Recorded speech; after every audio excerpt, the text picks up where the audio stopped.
Video के अंदर आज हम ये देखेंगे कि बच्चों को खुद से उर्दू के अल्फाज किस तरह से लिखना सिखाया जाए, बजाय इसके कि हम उनको कोई वर्ड बता दें कि बिल्ली एक वर्ड है, बिल्ली लिखना है, तो हम उनको एक बिल्ली लिख के बता दें कि और वो उसको लिखने की कॉपी करें और वो उनको आ जाए। इस तरह से वो बस लिखते रहें, 10 दफ़ा लिखेंगे, 15 दफ़ा लिखेंगे तो उनको लिखना आ जाएगा।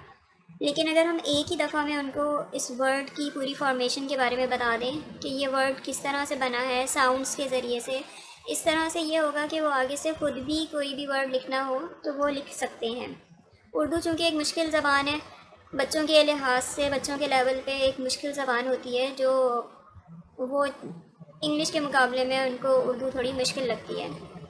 तो इसको हम थोड़ा इंटरेस्टिंग वे में और थोड़ा अच्छे तरीके से उनको समझाएं तो वो खुद से भी लिखने के काबिल हो सकते हैं।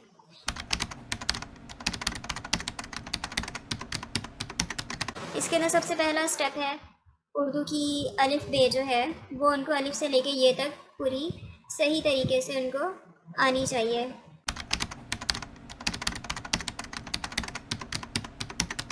दूसरा स्टेप आदि अशकाल है। आदि अशकाल के अंदर कुछ हरूफ हैं, बच्चों को ये अच्छी तरह पता होना चाहिए कि आदि अशकाल किन अल्फाज की होती हैं और किन की नहीं होती हैं। ये एक बहुत ही अहम चीज़ है कि उनको बिल्कुल अच्छी तरह से उनको हर लफ्ज़ की लिखनी आनी चाहिए है, और किस वर्ड की नहीं होती, किसकी होती है, किस लफ्ज़ की नहीं होती, ये भी उनको अच्छी तरह से याद होना चाहिए। इस तरह से वो जब जोड़ेंगे अल्फाज और उनको तोड़ेंगे तो उसके अंदर उनको आसानी होगी बहुत ज़्यादा।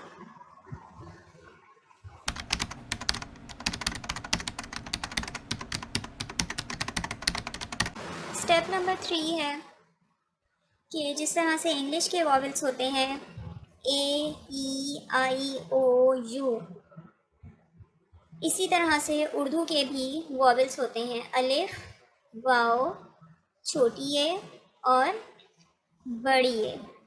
ये 4 वॉवेल्स जो हैं बहुत ही ज़्यादा इम्पॉर्टेंट हैं। उसके बाद हम इनको सब अल्फाज के साथ जोड़ने का तरीका बताएं उनको कि बे के साथ जब हम अलिफ जोड़ेंगे तो आधी शक्ल के साथ जब हमने उसको जोड़ा तो बा बन गया, कि बे की हमने आधी शक्ल जोड़ी, बिल्कुल सेम जैसी बे की आधी शक्ल है उसी तरह हमने उसके साथ अलिफ जोड़ा तो ये बा बन गया। फिर वाव था तो वाव के साथ बे जोड़ा तो वो बन गया।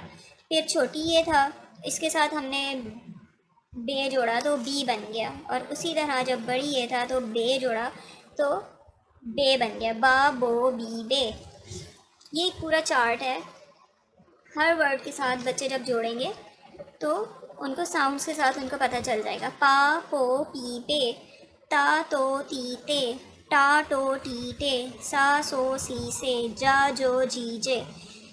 इसी तरह जिनकी लफ्ज़ की आदि अशकाल नहीं है, दाल, डाल, जाल, रे, अड़े, जे, ये, इन सब के साथ दाल को अलग से जोड़ेंगे। दा, दो, दी, दे, डा, डो, डी, डे। इसी तरह से ये सारे अल्फाज, ये बच्चों को अच्छी तरह से इनकी प्रैक्टिस होनी चाहिए कि साउंड के साथ, कि अगर सा, सो, सी, से है तो सी की साउंड कौन निकाल रहा है, सी के साथ कौन सा वर्ड जोड़ रहा है, कि उसके साथ छोटी ये है तो जैसे ही सी बोला जाए तो बच्चे को फ़ौरन से याद आ जाना चाहिए कि सी है, तो इसका मतलब है कि सी, या उनकी उंगलियों पे प्रैक्टिस करवाई जा सकती है कि अलिफ, वाव, छोटी है, बड़ी है, बा, बो, बी, बे।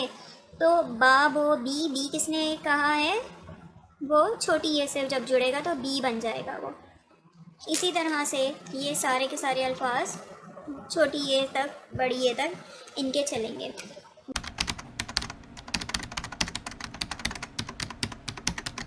वॉवेल्स से ये होगा कि उनको साउंड्स का उनको पता चल जाएगा कि यही बेसिक साउंड्स होती हैं, जैसे सा, सो, सी, से। इन्हीं साउंड्स के साथ आगे हर वर्ड के अंदर ये हर जो भी हम लिखेंगे लफ्ज़ उर्दू का, उसके अंदर हम यही वाली साउंड्स उनको यूज़ करके हम लिख सकते हैं। तो जब उसको अल्फाज को तोड़ना होगा तो बच्चों को आसानी होगी। जैसे एक लफ्ज़ है सूरज, तो अब सू है तो सा, सीन की अपनी साउंड तो ही है, लेकिन सा, सो, सी, से, तो सो जब आ जाएगा तो इसका मतलब है कि सीन के साथ वाव जुड़ा है, वाव, और फिर सीन प्लस वाव प्लस सू, फिर रे की साउंड। और जब तक हम बच्चों को साउंड्स के साथ उनको निकालने की कोशिश नहीं करेंगे तो वो एक दफ़ा तो उनको मुश्किल लगेगा, मगर उनके लिए बाद में आसानी हो जाएगी। सू, और फिर रज, आखिरी साउंड आ रही है जीम की। तो इस तरह से बच्चों को तोड़ के लिखा जा सकता है। इसके अंदर कुछ स्टेप्स हैं, जब ये चीज़ बच्चों को सिखा रहे हो तो नंबर वन, एक चीज़ की याद दहानी करानी है उनको, कि सबसे नंबर वन है कि हम उनको आधी शक्ल जो है, अब सीन है इसके इसके नीचे ही हम उनको लिखवाएं, सीन की आधी शक्ल होती है कि नहीं होती। तो सीन की आधी शक्ल होती है, जैसे सीन की आधी शक्ल है वैसे के वैसे हमने उसको यहाँ पे पुट कर देना है। वाव की आधी शक्ल नहीं होती इसलिए वाव को ऐसे लिख देंगे। फिर रे की भी आधी शक्ल नहीं होती तो उसको ऐसे लिख देंगे। लेकिन इन अल्फाज को सिखाने में एक छोटी सी बात यह है कि जो सबसे आखिर वाला लफ्ज़ होगा उसको हमने सेम वैसे ही लिखना है। इसकी आधी शक्ल हो या ना हो ये एक स्पेशल केस है। लास्ट वाला वर्ड जो है उसको हमने वैसे का वैसे ही उसको नीचे पुट कर देना है, सिर्फ लास्ट वर्ड को।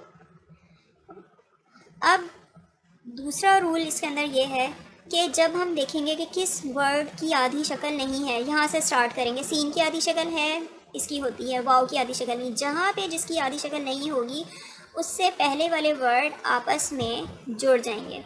स्टेप नंबर वन, सबसे आखिर वाला जो वर्ड होगा वो सेम रहेगा, उसकी हमने आधी शक्ल के अंदर उसको तोड़ के नहीं लिखना। दूसरा स्टेप ये कि जब हम उसको लिख रहे होंगे, चाहे कितना भी बड़ा वर्ड क्यों ना हो, उसके अंदर जब हमारे पास ऐसा वर्ड आ जाए बीच में कहीं पर भी, तो वो अपने साथ सबको जोड़ लेगा, अपने से पहले वालों को सबको जोड़ लेगा। तो अब वाव यहाँ पे आ गया है, तो इसका मतलब है कि सीन की आधी शक्ल जैसी है वैसे लिखेंगे। अब वाव के साथ जोड़ने के लिए यहाँ से जोड़ना शुरू करती हैं चीज़ें। तो यहाँ पे हम एक वाव जैसे है वैसे का वैसे लिख देंगे। आगे रे की आधी शक्ल नहीं होती इसलिए हम रे को ऐसे ही लिख देंगे। आगे जीम, आखिरी वर्ड वैसा का वैसे ही आएगा। इस तरह हमने सूरज लिख लिया है। सिर्फ और सिर्फ साउंड्स के ज़रिए। आ किसकी साउंड है? अलिफ की साउंड है। फिर अन, फिर किसकी साउंड आ रही है? अन, वो नून की साउंड है। अन के बाद अंगू, तो गा, गो, गी और गे।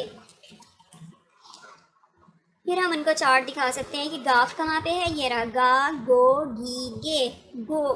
तो गो वाव के साथ जुड़ेगा। तो अब हम यहाँ पे पहले गाफ और फिर हम वाव लिखेंगे अंगूर और आखिर में रे, अंगूर।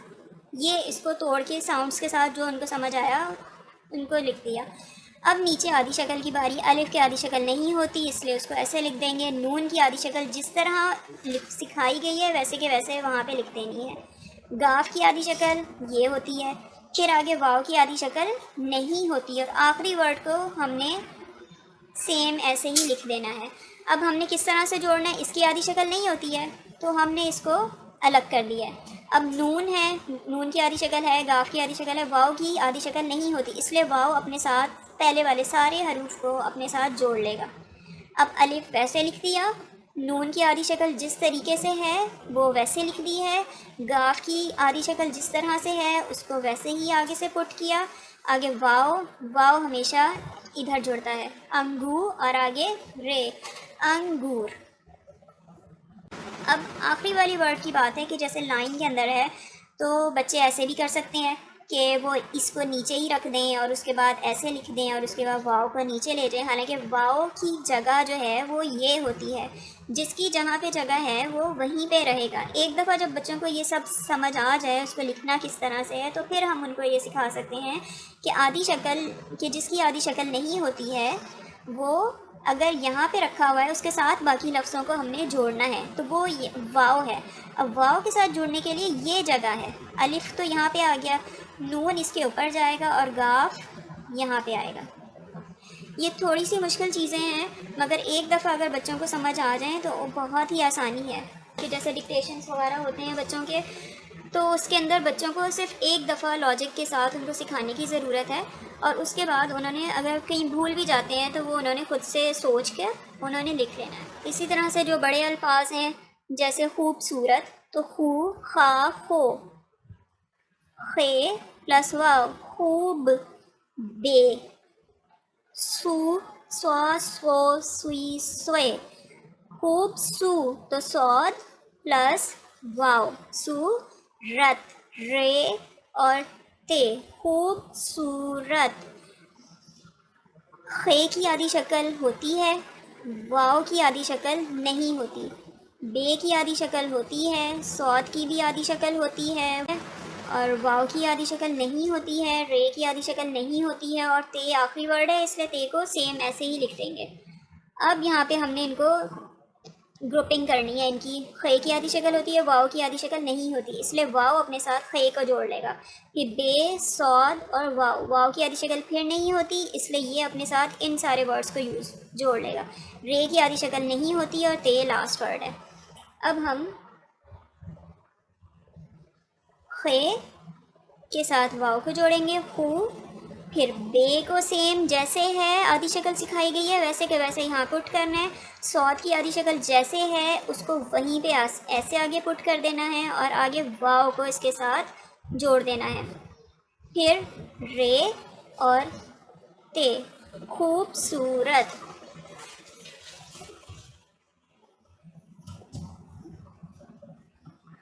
खूबसूरत। इसी तरह एक वर्ड है बिल्ली, तो बिल, बिल, लाम, ला लो ली, बिल्ली, तो लाम के साथ छोटी ए जुड़ेगी। अब इसको हमने कैसे जोड़ना है? बे की आधी शक्ल होती है, लाम की भी आधी शक्ल होती है और आखिर वाला वर्ड छोटी ए है। तो बे की भी आधी शक्ल है, लाम की भी आधी शक्ल है, इसलिए ये सारे के सारे वर्ड ये के साथ जाके जुड़ जाएंगे। बे की आधी शक्ल जैसे है वैसे लिखेंगे, आगे लाम की आधी शक्ल ऐसे लिख देंगे, आगे हमने यहाँ पे छोटी ए को ऐसे लिख देना है, बिल्ली। अब अनार है, अनार, अ, अन, ना, नो, नी, ने, नून प्लस अलिफ, ना, अना और रे। अब अलिफ की आधी शक्ल नहीं होती इसलिए यहाँ पे रहेगा। अब नून और इस अलिफ की आधी शक्ल नहीं होती है, नून की आधी शक्ल ये रही, अलिफ की ऐसे रहेगी और रे यहाँ पे आ गया। अब अलिफ को हमने यहाँ लिखना है। अब नून, अलिफ अकेला है क्योंकि अलिफ की आधी शक्ल नहीं होती, उससे पहले कोई वर्ड नहीं है, इसलिए अलिफ को ऐसे लिख दिया। इस अलिफ के साथ चूँकि एक पहले एक वर्ड मौजूद है उसको आपस में जोड़ देंगे। अब नून की आधी शक्ल यहाँ लिखी है और फिर इसके साथ हमने अलिफ इसके ऊपर जोड़ दिया है और आखिर में रे आ गया, अनार। ये थोड़ी सी बातें हैं जिनके ज़रिए अगर हम बच्चों को थोड़ी सी ये सिखाने में कोशिश करें, जो मुश्किल ज़रूर हैं, मगर अगर छोटे बच्चों को इनकी थोड़ी सी समझ आ जाए तो वो उसके ज़रिए से वो खुद से भी कोई भी वर्ड लिख सकते हैं। जैसे बिल्ली है, बर्फ़ है, बकरी है। अगर बकरी लिखना है तो हम उनको बजाय इसके कि बकरी लिख के दे दें, वो बकरी को साउंड्स के ज़रिए, जैसे इंग्लिश की साउंड्स होती हैं उसी तरह उर्दू की साउंड्स के ज़रिए से वो उनको पढ़ें और पढ़ने के बाद उसको तोड़ के लिखने के बाद उनको हमने किस तरह से एक फॉर्मेशन के अंदर हमने लेकर आना है। तो वो जब थोड़ी सी प्रैक्टिस करने से बच्चों को ये चीज़ बहुत अच्छे से समझ आ सकती है और वो उनको उर्दू इंटरेस्टिंग लगने लगेगी। हालांकि उर्दू छोटे बच्चों के लिए बहुत मुश्किल होती है, अलिफ पे ही उनके लिए बहुत मुश्किल होती है कि हमने इसको कहाँ ऊपर करना है, कहाँ नीचे करना है। आधी शक्लें जब हम सिखा ही रहे होते हैं आधी शक्लें, तो उसके बाद उनको इस्तेमाल किस तरह से करना है वो भी बच्चों को सिखाना चाहिए।